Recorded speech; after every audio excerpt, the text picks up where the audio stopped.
ರಕ್ತದಾನ ಮತ್ತೊಬ್ಬರ ಜೀವವನ್ನು ಉಳಿಸುವಲ್ಲಿ ಹೆಚ್ಚು ಸಹಕಾರಿಯಾಗುತ್ತದೆ. ತುರ್ತು ಚಿಕಿತ್ಸೆ ಸಂದರ್ಭದಲ್ಲಿ ರಕ್ತ ಅವಶ್ಯಕವಾಗಿ ಬೇಕಾಗುತ್ತದೆ. ಪ್ರತಿಯೊಬ್ಬರೂ ರಕ್ತದಾನ ಮಾಡುವ ಮೂಲಕ ಅಮೂಲ್ಯ ಜೀವವನ್ನು ಉಳಿಸುವಂತಹ ಕೆಲಸ ಮಾಡಬೇಕಿದೆ. ರಕ್ತದಾನ ಮಾಡುವುದರಿಂದ ಮನುಷ್ಯನ ದೇಹ ರಕ್ತ ಶುದ್ಧೀಕರಣವಾಗಲಿದ್ದು ಹೃದಯಾಘಾತದಂತಹ ಅಪಾಯದಿಂದ ಪಾರಾಗಬಹುದು.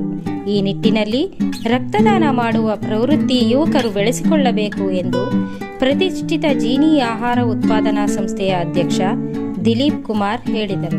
ಶಿರಾ ತಾಲೂಕಿನ ಯರಗುಂಟೆ ಗ್ರಾಮದಲ್ಲಿರುವ ಪ್ರತಿಷ್ಠಿತ ಜೀನಿ ಆಹಾರ ಉತ್ಪಾದನಾ ಸಂಸ್ಥೆಯಲ್ಲಿ ಸೋಮವಾರ ಆಯೋಜಿಸಿದ್ದ ರಕ್ತದಾನ ಶಿಬಿರ ಉದ್ಘಾಟಿಸಿ ಮಾತನಾಡಿದರು. ಸಾಮಾಜಿಕ ಸೇವೆ, ಶೈಕ್ಷಣಿಕ ಸೇವೆ ಸೇರಿದಂತೆ ಹಲವಾರು ರೀತಿಯ ಸೇವೆಗಳನ್ನು ಜೀನಿ ಆಹಾರ ಉತ್ಪಾದನಾ ಸಂಸ್ಥೆ ಮಾಡುತ್ತಾ ಬಂದಿದೆ. ಅಲ್ಲದೆ ನಮ್ಮ ಸಂಸ್ಥೆಯಲ್ಲಿ ಕೆಲಸ ಮಾಡುವ ಯುವಕರಿಂದ ರಕ್ತದಾನ ಮಾಡಿಸಬೇಕೆಂಬ ಉದ್ದೇಶದಿಂದ ಶಿಬಿರ ಆಯೋಜಿಸಿ 50 ಜನ ಸಿಬ್ಬಂದಿಯ ರಕ್ತದಾನ ಮಾಡಿಸಿದ್ದೇವೆ.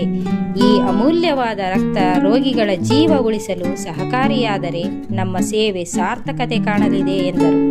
ತುಮಕೂರು ಜಿಲ್ಲಾ ಆಸ್ಪತ್ರೆ ಪ್ರತಿನಿಧಿ ರಕ್ತನಿಧಿ ವ್ಯವಸ್ಥಾಪಕರು ಡಾಕ್ಟರ್ ಶೇಖ್, ಶಿರಾ ತಾಯಿ ಮಕ್ಕಳ ಆಸ್ಪತ್ರೆ ರಕ್ತನಿಧಿ ವ್ಯವಸ್ಥಾಪಕ ಡಾಕ್ಟರ್ ಸುರೇಶ್ ಸೇರಿದಂತೆ ಆರೋಗ್ಯ ಕಾರ್ಯಕರ್ತರು, ಜೀನಿ ಸಂಸ್ಥೆಯ ಸಿಬ್ಬಂದಿ ಉಪಸ್ಥಿತರಿದ್ದರು.